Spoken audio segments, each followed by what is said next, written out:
परम पावन परम आराध्य प्रातः स्मरणीय आचार्य श्री महाश्रमण जी के चरणों में सत सत नमन करते हुए हम आज प्रातः का सेशन प्रारंभ कर रहे हैं। त्रिपदी वंदना। वंदे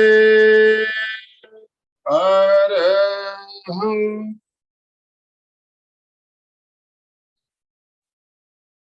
वंदे गुरु परम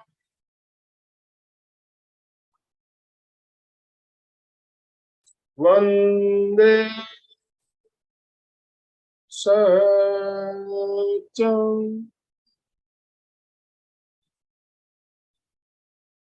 सभी साधक साधिकाओं को जय जिनेन्द्र, सुप्रभात, गुड मॉर्निंग। सभी को गुड मॉर्निंग, ओम अरहम।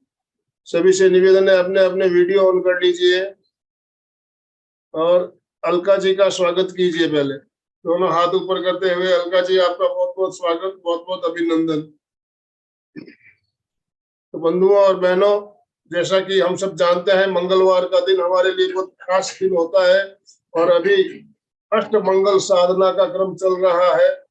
अष्ट मंगल क्या, ये हमने जाना। 8 प्रकार के मंगलों के बारे में हमने जाना और प्रथम मंगल स्वस्तिक, इसके ऊपर बहुत से सेशन, हमारे करीब 6-7 सेशन हमने लिए और आज हमारा दूसरा मंगल क्या है, इसके बारे में हम जानेंगे, चर्चा करेंगे। तो मैं ज्यादा समय ना लेते हुए अलका जी आपसे निवेदन करना चाहूंगा, आप आज का सेशन प्रारंभ करें। अलका जी साहब, ओम अरहम।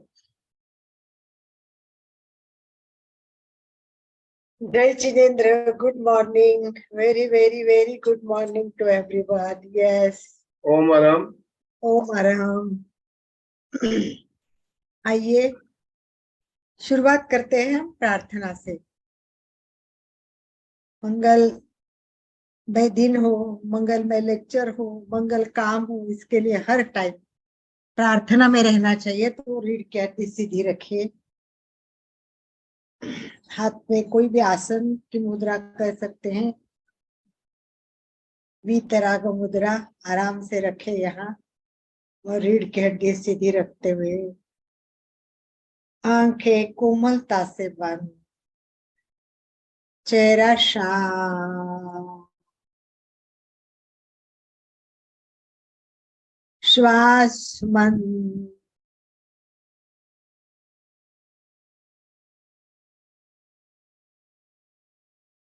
गहरी एकाग्रता, पूरी जागरूकता और तन्मयता के साथ हमें प्रार्थना करनी है। संपूर्ण शरीर स्थिर, शिथिल, तनाव मुक्त करें। बंद आंखों से एक बार पैर के अंगूठे से लेके सिर तक शरीर के प्रत्येक अवयव पर चित्त को ले जाए, शिथिलता का सुझाव दे एवं शिथिलता का अनुभव करे। अनुभव करे संपूर्ण शरीर शिथिल हो रहा है। छोड़ते जाइए शरीर को, शिथिल शिथिल छोड़ते जाइए।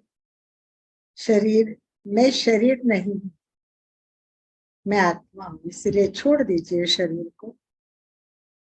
अनुभव करें शरीर का प्रत्येक अवयव शिथिल हो रहा है, शिथिल हो रहा है।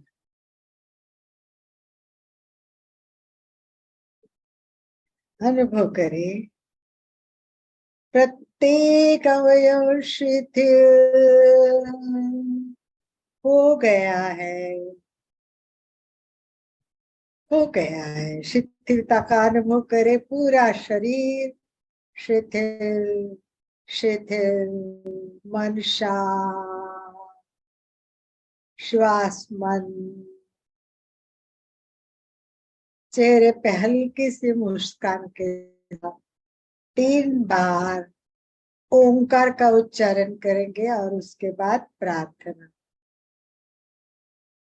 ओंकार का उच्चारण करने से पहले लंबा श्वास लेना ना भूले। म का उच्चारण लंबा करना है, इस पर ध्यान दें। पूरी एकाग्रता के साथ श्वास भरे। ओ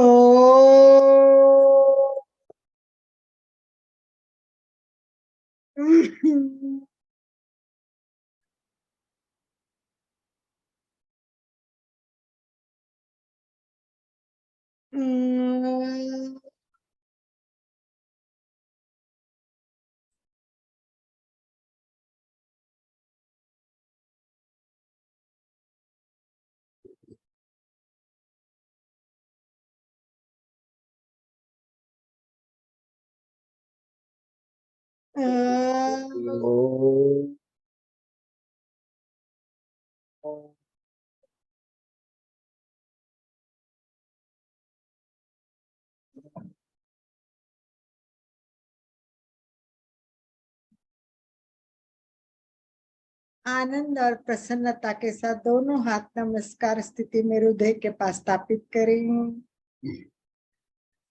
एक साथ प्रार्थना करें। गुरुर ब्रह्मा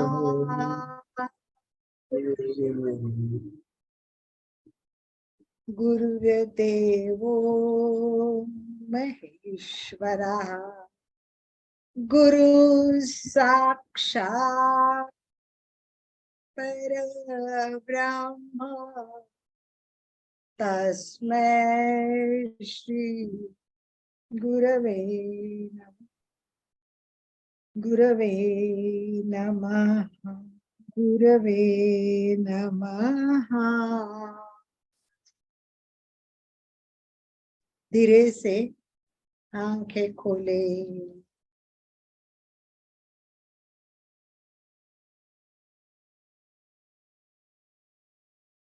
जैसे आनंद भाई जी ने कहा, जितने भी भाई बहन जुड़े हैं, नम्र निवेदन है अगर हो सके तो अपने वीडियो ऑन करें और जाने पहले हम कि हमने कितना कुछ जाना है स्वस्तिक के बारे में। बहुत कुछ जाना है। क्या आपने घर में इसको ट्राई किया है? किस तरह स्वस्तिक बनाते हैं? बिना काटे हुए स्वस्तिक बनाने की प्रैक्टिस अगर की हो तो बहुत अच्छा है। नहीं की है तो पहले वीडियो देखें और उसके बाद वैसे प्रैक्टिस करें ताकि हमारा स्वस्तिक परफेक्ट हो। अगर स्वस्तिक परफेक्ट होगा तो एग्जैक्टली उसके जो हमें रिजल्ट चाहिए वो आएंगे, वरना जितनी अपेक्षा है उतने हमारे रिजल्ट। जैसे एग्जाम होती है, क्वेश्चन के आंसर तो देने ही होते हैं, पर क्वेश्चंस के आंसर दिए वो कितने परफेक्ट है, टू द पॉइंट है, उस पर मार्क्स मिलते हैं। किसी को 100 में से 99 भी मिलते हैं और किसी को 9 भी मिलते हैं और किसी को 30 भी मिलते हैं। इसका कारण कितना परफेक्शन है, कितना परफेक्शन नहीं है, कितना अच्छा लिखा है, हैंड राइटिंग, बहुत सारी बातें देखी जाती है ना। तो इसी प्रकार स्वस्तिक बनाते टाइम भी कैसा स्वस्तिक बनाया, किस तरह बनाया, वो परफेक्ट है कि नहीं, और स्वस्तिक में जो जो बातें, केवल लाइन से स्वस्तिक पूरा नहीं होता है, तो उसके डॉट्स देना, उसके साइड में लाइन करना, इन सब का इम्पोर्टेंट जानते हुए हमने स्वस्तिक के बारे में जानने की कोशिश की। और आज का हमारा दूसरा मंगल है अष्ट मंगल। आप जानते हैं 8 ही मंगल है। इतने मंगल है, इतने मंगल है। और हम एक प्रार्थना भी करते थे, आनंद भाई जी भी कई बार लगाते हैं, तेरा मंगल मेरा मंगल सबका मंगल मेरे। तो हम तो यही चाहते हैं कि सबका मंगल हो। मैं खुश हूँ, मैं मेरा मंगल पहले करो, आत्म कल्याण पहले करे, फिर आप जन का कल्याण कर सकते हैं, परिवार का कर सकते हैं। तो अष्टमंगलक है, ये एक एक मंगलक का अपना महत्व है और ये 8 दिशाओं से संबंधित है। तो इस प्रकार अष्टमंगलक का बहुत सारा महत्व है। हम धीरे धीरे उस महत्व को समझ रहे हैं और ये भी जान लिया है हमने कि हमें वातावरण शुद्ध करना है, मन शुद्ध करना है, सब कुछ शुद्ध करना है, पवित्र करना है, मंगल करना है। तो हमें अष्टमंगल को समझना है और उसका योग्य पद्धति से उपयोग करना है। जैसे स्वस्तिक तो हम बहुत बार देख चुके हैं, देखते हैं, बनाते हैं, पर एक तो बिना काट का बनाने का सीख लिया, वैसे उसको पूर्व दिशा में लगाने का है। दिशा का इसमें बहुत ज्यादा अष्टमंगल का सबसे इम्पोर्टेंट है वो दिशा का इम्पोर्टेंट। तो इसीलिए चीज वही है, बस उसका हम करेक्शन परफेक्शन जान रहे हैं। तो हमारे को इम्पोर्टेंट बात है कि दिशा समझना बहुत जरूरी है। ये 8 दिशाओं में किस तरह आएगा और 8 दिशा क्या क्या प्रभाव करते हैं, ये सब हमको समझने के लिए हमने जाना कि स्वस्तिक क्या होता है। स्वस्तिक तो हमारा बहुत ज्यादा पवित्र है और ये हमारे लिए नहीं, पूरे विश्व में इम्पोर्टेंट है। हमने देखा नॉट ओनली जैन बट पूरे वर्ल्ड में जितने भी देश है वो सब देश क्या करते हैं, स्वस्तिक को मानते हैं, स्वस्तिक को जानते हैं। हर एक का अपना मीनिंग थोड़ा डिफरेंट है, परंतु सबको स्वस्तिक का ज्ञान है और स्वस्तिक को समझते हैं। इसीलिए ये जो आज वातावरण इतना खराब है, पूरा वातावरण खराब है, पूरे वातावरण में प्रदूषण ही प्रदूषण, मानसिक प्रदूषण है, भावनिक प्रदूषण है, वातावरण का प्रदूषण है, सारा प्रदूषण ही प्रदूषण है। तो ये प्रदूषण है, तो ये आकार है, ये प्रदूषण भी मिटाते हैं। बिल्कुल भावों का प्रदूषण मिटाएंगे, मन का प्रदूषण मिटाएंगे और एक प्रकार की ऊर्जा हमें देंगे, चेतना हमें देंगे। तो इसीलिए हमें इसको अच्छी तरह से समझना है, क्योंकि मीन युगल के बारे में कोई जानता है क्या और क्या जानता है? अगर बात कर सकते तो बताए। आनंद भाई जी थोड़ा सा ऑप्शन दे दे, जितने हैं अगर वो बता सके। यस, हमारी विभा जी बहुत उत्साह से बता रही है और यूएसए से विभा जी का हम स्वागत करते हैं और विभा जी को अनम्यूट का ऑप्शन दीजिए। यस विभा जी। जय जिनेन्द्र सभी को। Mean Yes. युगल ये अपने तो मांगलिक का सेकंड मांगलिक है और 2 मत्स्य है जिसका दोनों का चेहरा अपोजिट दिशा में है यस और हमेशा वैसे ही उसका बताया हुआ रहता है मीन युगल का। यस शुभ माना गया। शुभ माना है। और बताइए कोई और कुछ एक इम्पोर्टेंट बात की अपेक्षा है विभा जी, अगर आप बता सके तो। जैसे मैंने स्टार्ट में ही बताया है कि अष्टमंगलक में क्या इम्पोर्टेंट है। ऐसे तो अष्टमंगलक हम जानते हैं, परंतु इसका इम्पोर्टेंट किससे बढ़ता है, किस कारण उस प्रतीक का अधिक से अधिक फायदा हमें होगा। अभी हमारे पास फायदा है समझ लो इतना है, परंतु अगर हम जिस सिस्टम से बताया है सिस्टमैटिक दिशा का बहुत ज्यादा महत्व बताया आपने।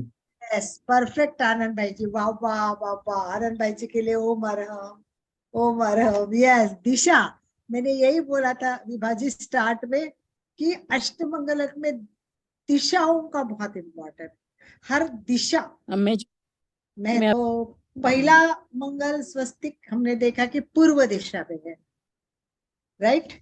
पूर्व दिशा में ये मंगलिक है और इसका बहुत दिशा के कारण क्या महत्व है ये भी मैंने बताया। तो बताइए स्वस्तिक का पूर्व दिशा का स्वामी तो है ही, पर इससे क्या फायदा होता है, मतलब उसका मीनिंग क्या है, पूर्व दिशा में लगाने से क्या होगा, स्वस्तिक पूर्व दिशा में लगाने से क्या होता है।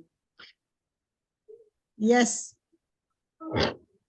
संगीता जवर, दूसरी संगीता अभिवा।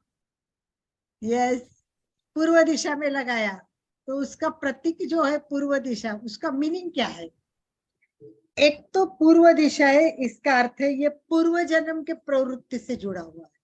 पूर्व जन्म जो होता है हमारा, तो इस दिशा में यानी पूर्व दिशा में पूजन से, मतलब स्वस्तिक वहां रख के हमारे पूजन कर से पूर्व नियोजित जो पूर्वजों के दोष होते हैं उसका निवारण होता है।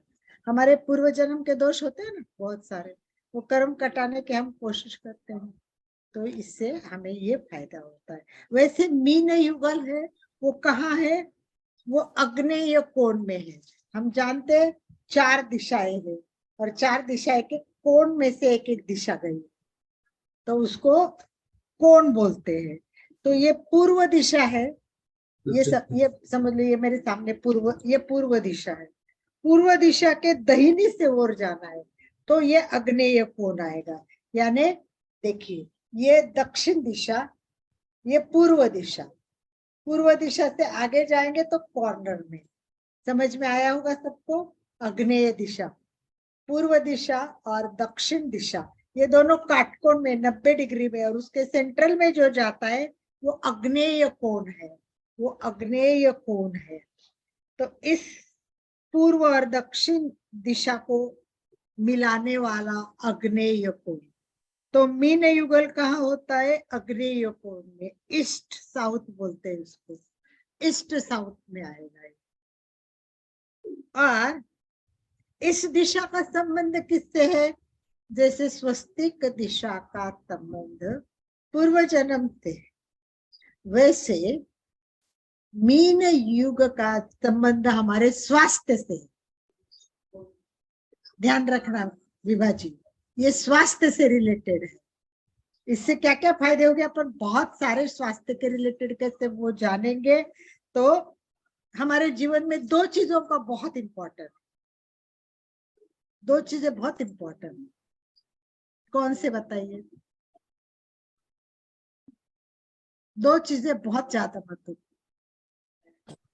स्वास्थ्य अपना, नहीं, स्वास्थ्य के लिए 2 चीजें बहुत इंपॉर्टेंट।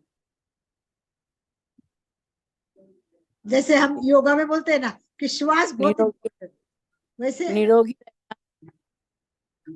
क्या क्या बोला, निरोगी रहना। नहीं नहीं, चलिए मुझे लगता है इस पर डायरेक्ट ही चर्चा ही कर लेते हैं ताकि आपको समझ में आएगा।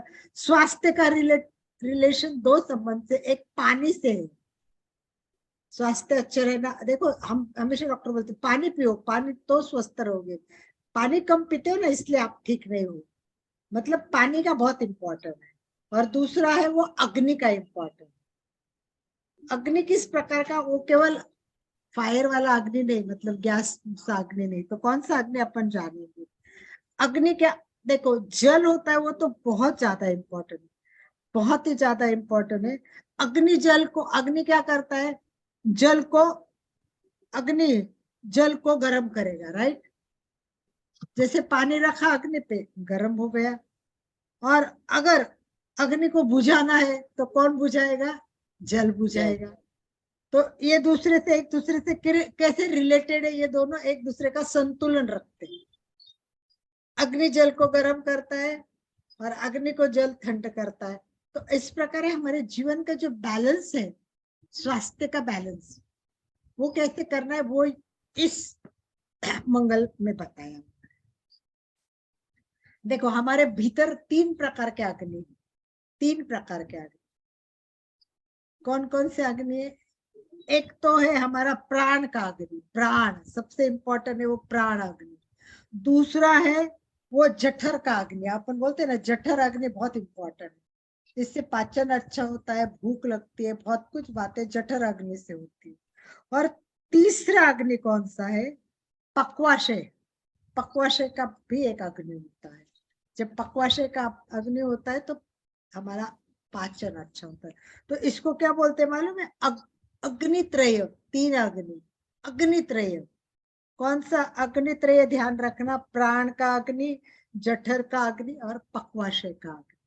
तो ये अग्नित्रय है, इसे विज्ञान के भाषा में क्या कहा है, 3 वार्मर कहा गया है, 3 वार्मर। अगर सर्च करोगे तो शायद विज्ञान में मिल जाएगा 3 वार्मर। इसमें सबसे इम्पोर्टेंट है अग्नि और जल। हमारे शरीर में आप जानते हैं कितने % जल है? तो हमारे शरीर में बहुत ज्यादा 60% जल होता है। बच्चा गर्भ में होता है तो वो जल में रहता है। तो अग्नेय कौन है? ये अग्नेय कौन है? ये मीन युगल है। मीन युगल है, ये जैविक तत्व है। ये जैविक तत्व है, ये जीव से रिलेटेड है। और 8 प्रतीकों में ये प्राण प्रतीक है। ये प्राण प्रतीक है। अर्थ के दृष्टि से देखा जाए तो बहुत सिंपल है। मीन यानी क्या है? मछली है। मीन यानी मछली, और युगल मतलब 2, जोड़ी। तो ये 2 की जोड़ी है, मछली की जोड़ी है। ये हमें एक संदेश भी देती, बहुत सुंदर संदेश देती। मछली की ये जोड़ी हमें जीवन जीने के लिए एक संदेश देती। वो कौन सा देती है? ध्यान से सुनना और उसको फिर करके याद रखना। हाँ, नहीं तो नेक्स्ट टाइम पूछूंगी कौन सा संदेश दिया तो याद नहीं आएगा, क्योंकि स्वस्तिक का भी याद नहीं आ रहा था। तो कि इसको ध्यान रखना बहुत जरूरी, बहुत इम्पोर्टेंट है। तो मेन जो है, समुन्द्र में मछली तरती है ना, हमेशा रहती कि नहीं? आप देखते समुद्र में मछली तैरती रहती तैरती रहती, वो डूबती भी नहीं है, राइट? तो हमें भी क्या करना है? इस संसार के सागर में तैर के जाना है, तैरना है और सुख दुख से अलिप्त रहना है। ये याद हमको देखा है कि दुख को नष्ट करना है और हमारे संसार सागर से हमें पार करके चले जाना है। ये संदेश हमें देती है कैसे जीना है। संसार सागर में आनंद पूर्वक जीना है, स्वतंत्रता से जियो, दूसरे की चिंता मत करो, और सबसे बड़ी बात है निर्भीकता। डर मत रखो, वो क्या कहेगा, उसने क्या कहा, मैं ये करूंगा तो ठीक होगा कि नहीं होगा, कोई ऐसे निगेटिव विचार ना करते हुए एकदम बिंदास्त रहो और आराम से ये काम करो। बौद्ध में, तिब्बती में इसको गंगा जमुना का प्रतीक भी माना है, गंगा जमुना का प्रतीक भी माना है। तो इस प्रकार ये बहुत इम्पोर्टेंट है। ही नहीं युगल है। आप मंदिर मार्गों में देखोगे या नेट पे देखोगे तो मीन को जैसे चावल रख के उसका स्वस्तिक बनाते हैं ना, वैसे मीन की भी आकृति बनाते हैं, मीन की भी डिजाइन बनाते हैं चावल में। अगर आपको देखना है तो आप जरूर देख लीजिए, आपको वो इंटरनेट पे मिल जाएगा।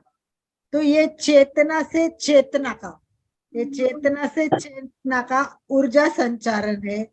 ये बहुत अच्छी ऊर्जा देता है। ये शीतल, शीतल है, जल है ना इसमें, इसलिए शीतल है। ये निर्मल है, ये सब जल का प्रतीक है, इसलिए मीन युगल शीतल है। शीतल इसका स्वभाव है। समस्त कषाय, हमारे जो बहुत सारे कषाय है ना, समस्त कषाय अग्नि से मुक्त होकर जल की तरह निर्मल और शीतल बनता है। तो हमारे सारे कषायों से मुक्त होने के लिए, और इसके लिए क्या आवश्यक है? ऊर्जा आवश्यक है, और ये ऊर्जा मीन युगल प्रतीक है। अष्टमंगल की ये जो मछलियां है, 2 मछलियां है, अष्टमंगल की मछलियां है, ये क्या दिखाती है? ये सुसंवाद दिखाती है। 2 विरुद्ध है फिर भी क्या हुए हैं? जुड़े हुए हैं। तो इनमें सुसंवाद है, राइट? तो 2 मछलियों में सुसंवाद का भी प्रतीक है। ये क्या बताती है? सहयोगिता, एक दूसरे के साथ क्या करती है? ये सहयोग करती है, सहयोगिता और समस्वरता, दोनों एक दूसरे में समस्वरण होना, ये भी बहुत इम्पोर्टेंट। तो इस प्रकार ये मछलियों का प्रतीक अनेक रूप से माना जाता है, और संतुलन बनाने के लिए इसका बहुत बड़ा सहयोग होता है। वैसे मीन युगल को ये भी माना जाता है कि ये चंद्र और सूर्य का प्रतीक है, चंद्र और सूर्य का भी प्रतीक है। जैसे ईड़ा और पिंगला नाड़ी होती है ना, ईड़ा पिंगला नाड़ी, और उनका बैलेंस जरूरी होता है, वैसे मीन युगल ये ईड़ा पिंगला चंद्र सूर्य का प्रतीक भी माना जाता है। जल में रहती है मछली किस में रहती है? पूरी जल में रहती है, रात दिन उसी में, पर वो पानी से निर्लेप रहती है। तो इसीलिए हमें संसार में तो रहना है, पर समता से रहना। जैसे मछली कैसी रहती है मछली? हमने देखा कि निर्लेप रहती है, किसी से पानी का में वो इन्वॉल्व नहीं होती है, निर्लेपता उसका विशेषता है। वैसे संसार में रहते समता हमारा भाव होना चाहिए, सुख दुख में सब में हमें कैसा होना चाहिए? अनासक्त होना चाहिए। तो ये अनासक्त का संदेश देती है। ये मत्स्य युगल है, ये ऊर्ध्व गमन का प्रतीक है, ऊर्ध्व गमन का प्रतीक है। इस पे केंद्रित होना है, ध्यान देना है, मछली को याद करना है और अधोगति से नीचे से ऊपर धीरे धीरे प्रगति की ओर जाना है, ऊर्जा को ऊपर ले जाना है। इस प्रकार ये मछली हमें क्या करती है? ऊर्ध्व गति का गमन करने का ध्यान देती है। प्रेम, ये प्रेम का भी प्रतीक है। और ये हमारी कभी भी हमें बाहर जाना हो, कुछ यात्रा में जाना हो, ऑफिस जाते हो, तो घर जाने से पहले मछली को याद करना है, उसको वंदन करना है। मत्स्य दर्शन की परंपरा भी हमारे इतिहास में लिखी हुई। तो इस प्रकार हमारे जीवन में प्राण प्रवाह जो है वो इम्पोर्टेंट है। और इसके प्रणाली का तंत्र की जो मुख्य 3 नाड़ियां है, ईड़ा, पिंगला और सुषुम्ना। तो मीन युगल ईड़ा और पिंगला है, इसलिए उसका इम्पोर्टेंट है। दाम्पत्य जीवन होता है, पति पत्नी का जीवन होता है, इनका संतुलन बनाने के लिए भी मीन युगल काम आते हैं। ये युगल है, दो है, ये दोनों जुड़े हुए क्या है? ईड़ा और पिंगला, रात और दिन, स्त्री और पुरुष, ये सब युगल है, जोड़ी है, तीनों की जोड़ी है। रात दिन समझो, ईड़ा पिंगला समझो, स्त्री पुरुष समझो। तो इस प्रकार इन दोनों में संतुलन होना बहुत जरूरी। तो ये संतुलन की बात बताता है, दाम्पत्यों का संतुलन भी बताता है। तो इस प्रकार चीन में इसको क्या कहा है? चीन में भी इसको yin और yang कहा है। चीन में भी इसका, मैंने बोला ना, हर धर्म में उसके नाम अलग है, प्रतीक अलग है, परंतु उसका सबका जो बेनिफिट है, जो फायदा है, वो सबको मिलने वाला है, वो एक ही है। तो इस प्रकार मीन युगल है। दो मत्स्य है और 2 मत्स्य है, दोनों साइड से है, दोनों साइड से 2। तो ये सूर्य, ये मीन राशि के बारे में भी काफी कुछ बोला जाता है ना। राशि जो जानते हैं और राशि में जिनका इंटरेस्ट है उनको पता होगा कि मीन राशि के बारे में भी बहुत कहा जाता है। कहते हैं कि सूर्य जब मीन राशि में होता है, सूर्य देवता सूर्य जब मीन राशि में होता है तो ऐसे व्यक्ति के लिए वरदान होता है, ऐसे भी माना जाता है। मीन राशि में सूर्य जब आता है तो व्यक्ति के लिए वो वरदान होता है। और ये 3 तरह का काम करता है, ऐसे बताया, 3 तरह का काम करता है। कैसे कैसे? एक दूरदर्शन, मतलब ऐसे व्यक्ति को महापुरुषों का अनुग्रह होता है, महापुरुषों के वो कृपा पात्र बन जाते हैं। और यही कारण है कि इनमें अपूर्व अभूत विशिष्टताएं होती है। देखो, महापुरुषों का हमें आशीर्वाद मिलना, हमारे पर वरदहस्त रहना, ये बहुत बड़ी बात होती है। इससे हमारा कल्याण ही होता है, इसमें हमारा मंगल ही होता है। तो सूर्य जब मीन राशि में होगा तो ये अपने आप सहज हो जाता है, सहज हो जाता है, मतलब अपने आप योग आते हैं और अपने आप वो काम बन जाता है। जैसे मेरी किस्मत में देखो, बहुत अच्छी तरह से मैंने ये अनुभव लिया है। पता नहीं, मेरे को राशि का इतना नॉलेज नहीं है, मेरे मीन राशि में सूर्य है कि नहीं वो मुझे पता नहीं है।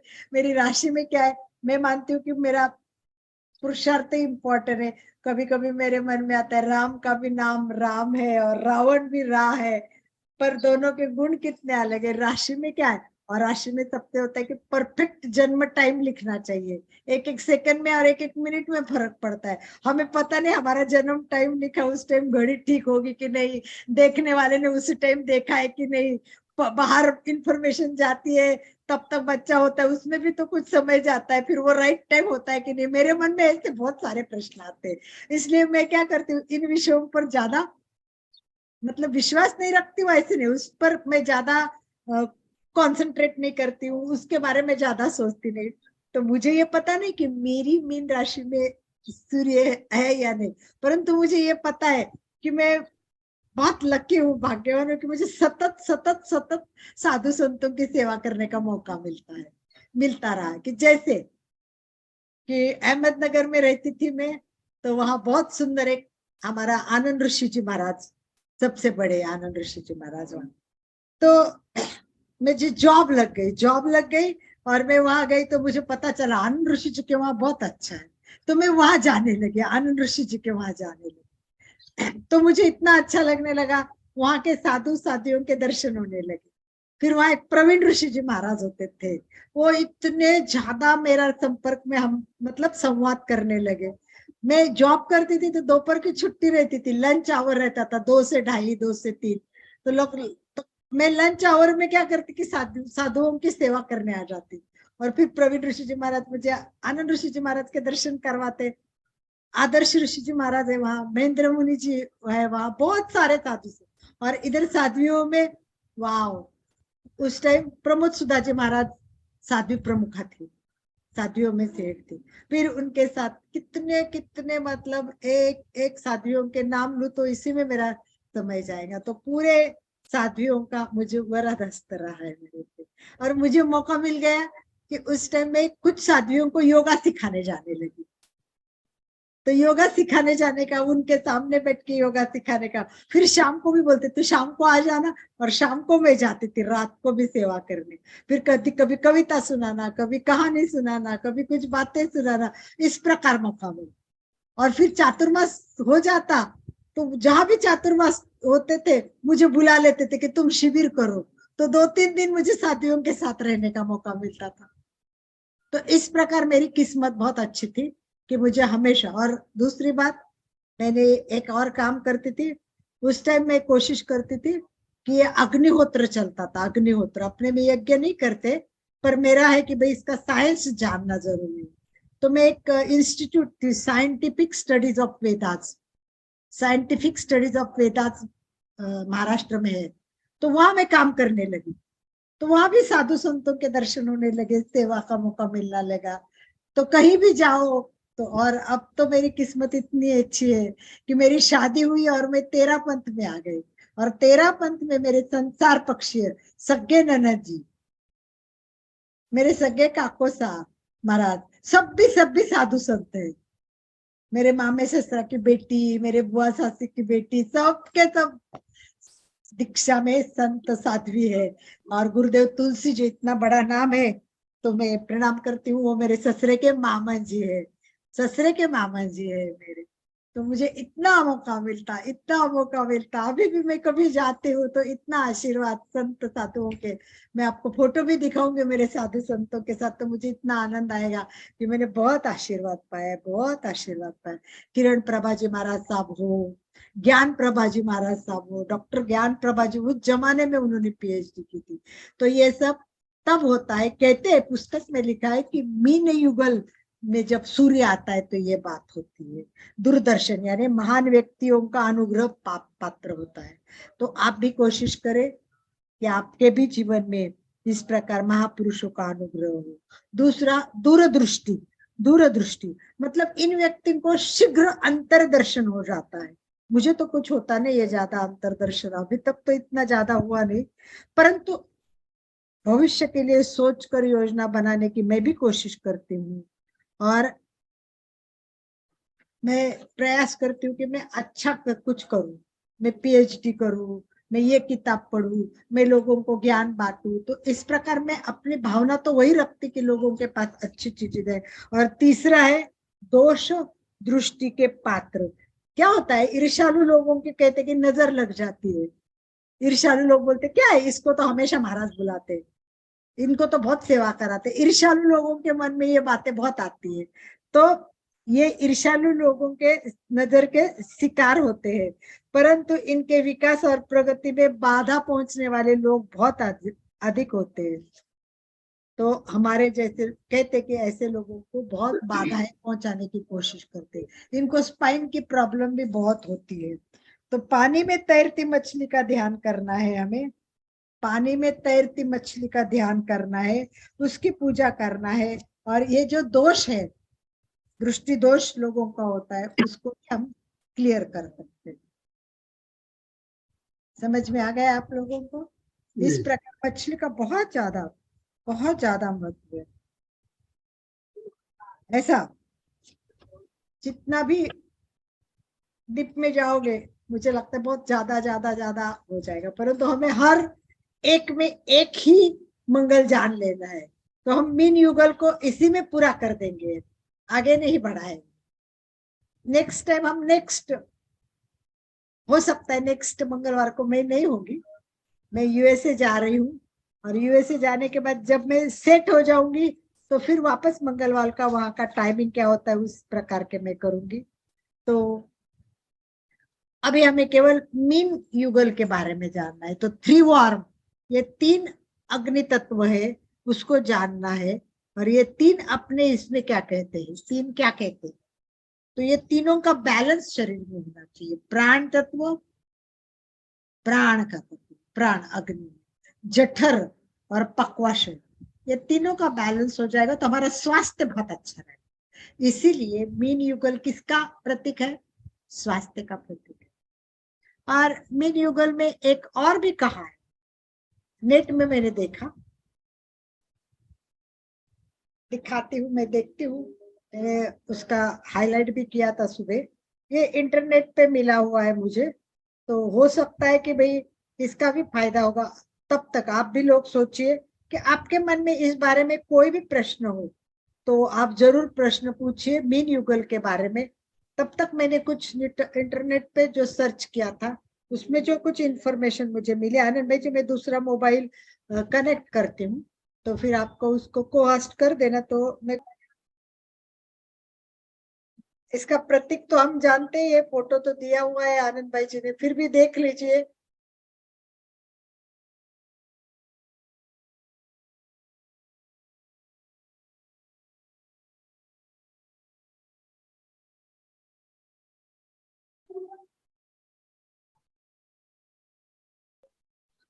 तो ये तो हमने जान लिया।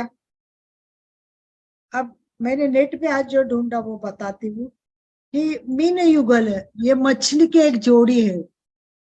कहते हैं कि ये प्रेम के देवता के हार के बाद, काम देवता की भी हार के बाद, ये जीना की पूजा करने वाले कामदेव के बैनर का प्रतीक है। कामदेव के बैनर का प्रतीक है, मतलब देवता की हार के बाद जीना की पूजा करने आने वाले कामदेव के बैनर का ये प्रतीक है। अब ये मेरे इतने समझ में नहीं आया, पर मैंने बोला कि चलो ये कामदेव के बैनर का प्रतीक है, ऐसा बोला है। तो ये एक बताया है, और इसका बेनिफिट ये बताया है सबसे मेन। इसमें क्या क्या है देखिए,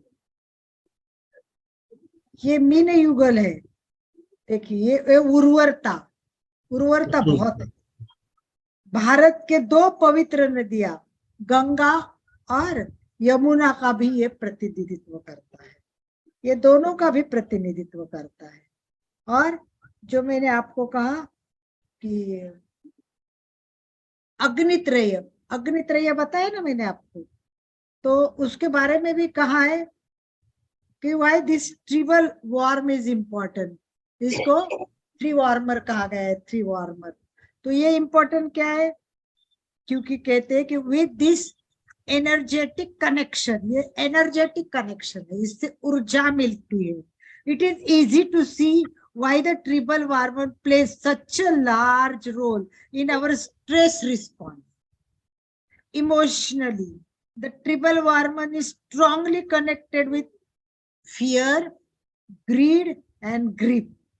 A balanced tribal hormone promotes a stable mind, kind heart, and feeling of joy. Sign of tribal hormone, meridian impulse, यानी हमारा जो भय है वो कम करता है, इमोशनली बैलेंस होता है, जॉय देता है। तो इस प्रकार ये बहुत ऐसा जो एनर्जेटिक कनेक्शन है वो बहुत इम्पोर्टेंट। तो इस प्रकार हमें इससे बहुत कुछ लाभ मिलता है।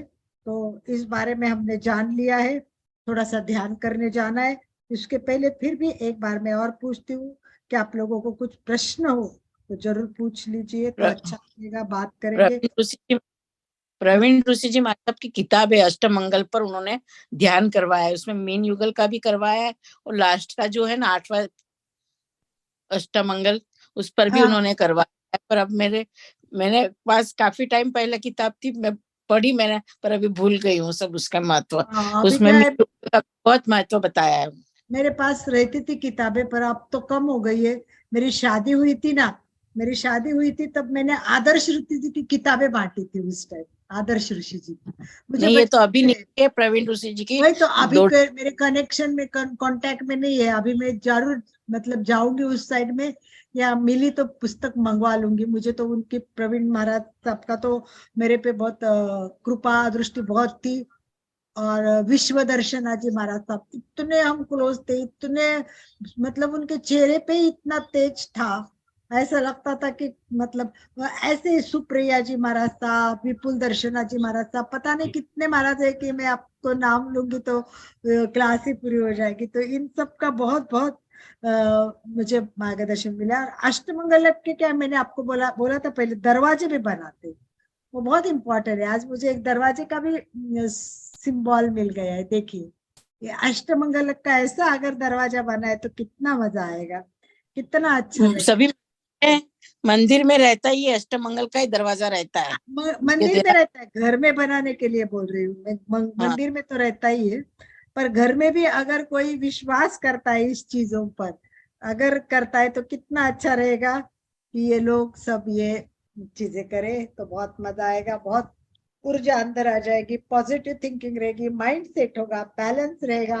और हमारी गति प्रगति होके हम ऊपर कल्याण करते जाएंगे। चलिए, इसी के साथ ओम हरम। मिनिट युगल हमने पूर्ण किया है।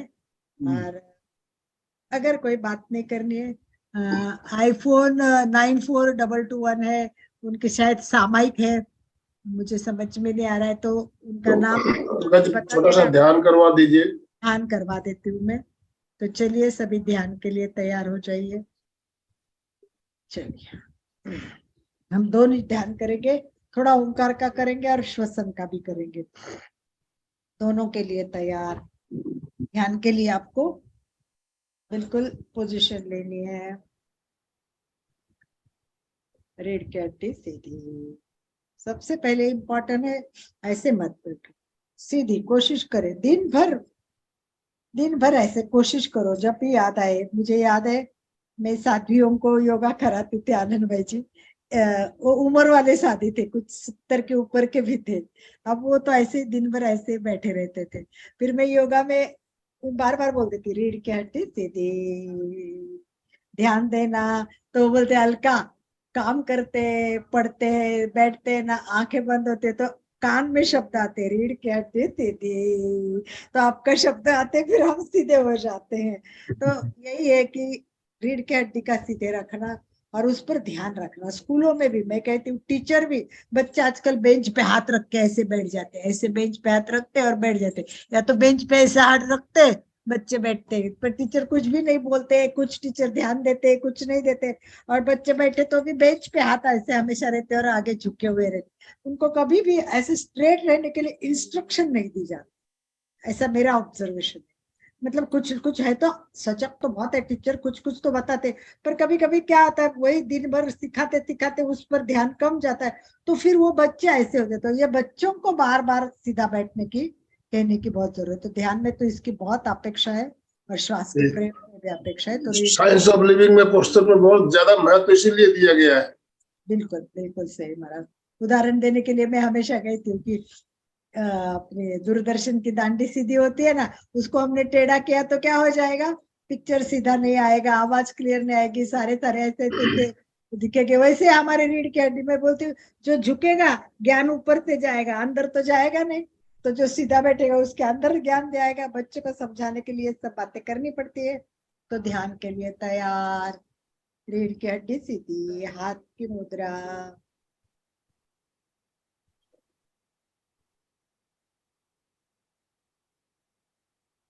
आंखें कोमलता से बंद, चेहरा शांत,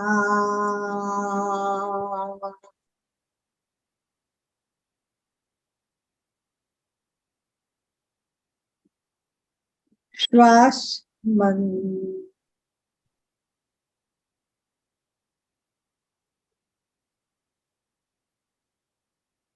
पैर के अंगूठे से लेके सिर तक पूरे शरीर को शिथिलता का सुझाव दे एवं शिथिलता का अनुभव करें।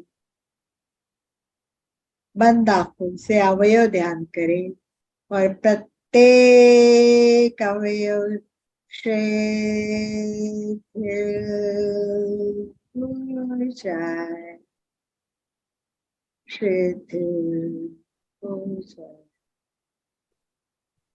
शिथिलता का सुझाव दे एवं अनुभव करें। प्रत्येक शिथिल शिथिल शिथिल हो रहा है, शिथिल हो रहा है। छोड़ दो, प्रत्येक अवयव को शिथिल छोड़ दो। मैं शरीर नहीं, मैं आत्मा। छोड़ दो शरीर को, शिथिल शिथिल हो गया है पूरा शरीर, शिथिल हो गया है, शिथिल प्रतिमा की भांति स्थिर, अडो, कोई हलन चलन ना करे। पूरे ध्यान के कालावधि तक यही मुद्रा बनाए रखें।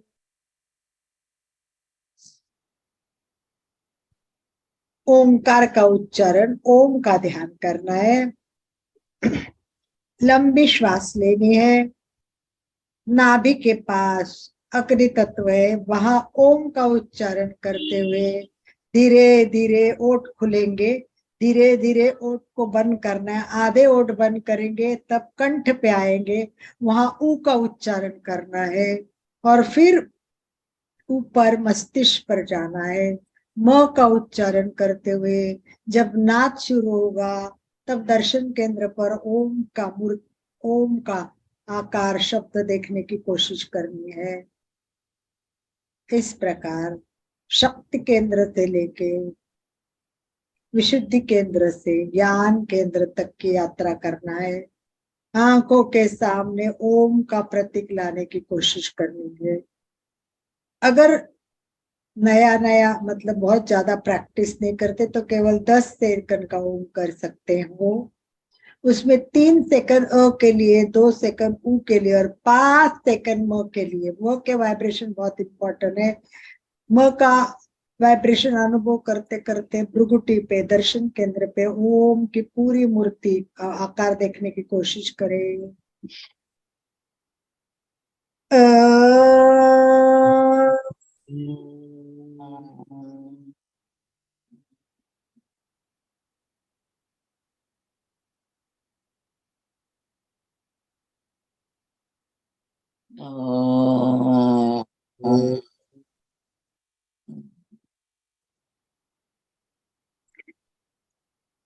चार बार और करेंगे। टोटल 5 बार ओंकार करने के बाद श्वास का प्रयोग।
हम्म,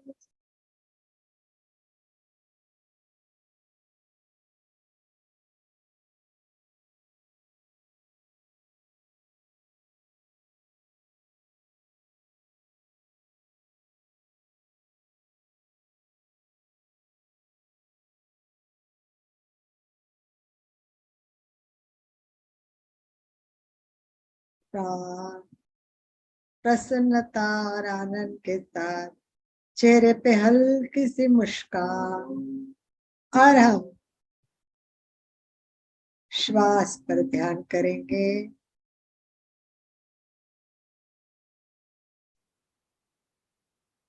पूरा ध्यान श्वास पे केंद्रित करें। नाक के द्वारपाल बन के खड़े हो जाए। एक भी श्वास आपको पूछे बिना अंदर न जाए और बाहर ना आए, इस पर ध्यान दें। श्वास भरने के बाद अंतः कुंभक करना है। फिर धीरे धीरे श्वास छोड़ना है और उसके बाद बाह्य कुंभक करना है। हर एक को अपनी जितनी मर्यादा है, कैपेसिटी है, उतनी ही देर श्वास रोकना है। अधिक जानबूझकर रखने की कोशिश ना करें। रिलैक्स पोजीशन में जितना करते हुए करेंगे, और इसमें हमें ऊर्जा लेनी है, प्राण तत्व लेने हैं और पूरे शरीर में उसको फैलाना है और वो आनंद का अनुभव करना है। श्वास लेते हैं उसे पूरक बोलते हैं अंतः कुंभक, और श्वास छोड़ते हैं उसको रेच, और बाहर रोकते उसको बाह्य कुंभक बोलते हैं। तो 4 चक्र में, चौकट में हम काम करेंगे। तो श्वास भरे, पहले अंक के साथ एक बार करेंगे। श्वास भरे, 1 2 3 4 5, रोके,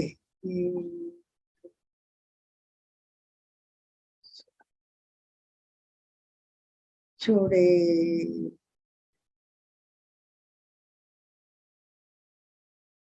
रोके।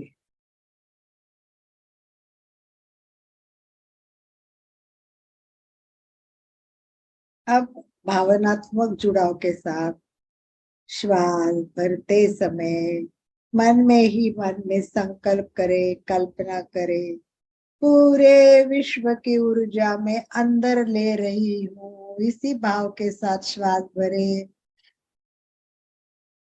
ऊर्जा अंदर अंदर अंदर प्रवेश कर रही है। वाह, पूरी ऊर्जा भर गई है। अंत कुंभक करे और कुंभक में ऊर्जा पूरे शरीर में प्रसारित कर दीजिए। चारों तरफ ऊर्जा का प्रसारण हुआ है। वाह। श्वास छोड़ते समय कल्पना करें अंदर के टॉक्सिन्स, नकारात्मक भाव सब बाहर। वाह, हल्केपन का मुस्कान, मुस्कान चेहरे पे हल्की सी मुस्कान और हल्केपन का अनुभव। बाह्य कुंभक, हल्का हल्का हल्का। वाह, हल्का लग रहा। श्वास भरे, शक्ति केंद्र से ऊपर, ज्ञान केंद्र तक ऊपर जाइए, ऊपर जाइए। ऊर्जा ऊपर ऊपर, प्राण की शक्ति मिल रही है। प्रेम का प्रतीक मीन युगल को आंखों के सामने लाइए। अंत कुंभक में मीन को देखे, 2 मीन, 2 मछलियों को देखे, एक दूसरे की तरफ मुंह किया हुआ है। वाह, मछलियों को याद करते हुए रेचक करे मेरे मन के किसी के प्रति द्वेष की भावना राग द्वेष मोह तो मैं छोड़ रही हूँ। बाह्य कुंभ करते हुए मछलियों को याद करे, आपकी तरह मैं निर्लेपता से दुनिया में रहने की कोशिश करूं। वाह वाह, अनुभव करे प्रसन्नता, आनंद, शांति का प्रवेश शरीर के नाक के द्वारा परमाणुओं द्वारा प्रवेश हो रहा है। शांति, आनंद, वाह। पैर के अंगूठे से लेके सिर तक बाह्य कुंभक में आनंद फैला दीजिए, शांति फैला दीजिए। पूरा शरीर शांत, आनंद की अनुभूति कर रहा है। रेचक करते समय छोड़ दीजिए नकारात्मक भाव, दुख, बीमारी, चिंता, सारी बीमारियां बाहर। वाह, सब कुछ बाहर, घुटने का दर्द बाहर, सब कुछ बाहर गया। मैं तो हल्का हल्का महसूस कर रही हूँ। और बाह्य कुंभक में हल्केपन के अनुभव के साथ बाह्य कुंभक करे। प्रसन्नता, आनंद, हल्की सी मुस्कान के साथ बाह्य कुंभक। शांत। 2-3 लंबे गहरे श्वास के साथ प्रयोग संपन्नता के ओर मिली हुई प्राण ऊर्जा शरीर में फैला दीजिए।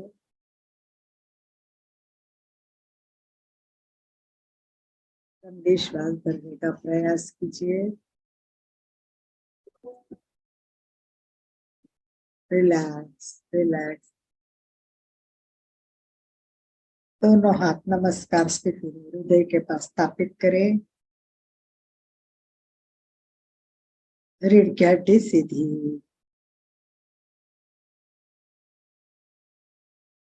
प्रार्थना करेंगे। सर्वेषां स्वस्तिर्भवतु। सर्वेषां शान्तिर्भवतु। सर्वेषां मंगलं भवतु। सर्वेषां पूर्णं भवतु। सभी की स्वास्थ्य की मंगल कामना करते हुए आज की क्लास पूर्णता की ओर। ओम अरहम। ओम अरहम।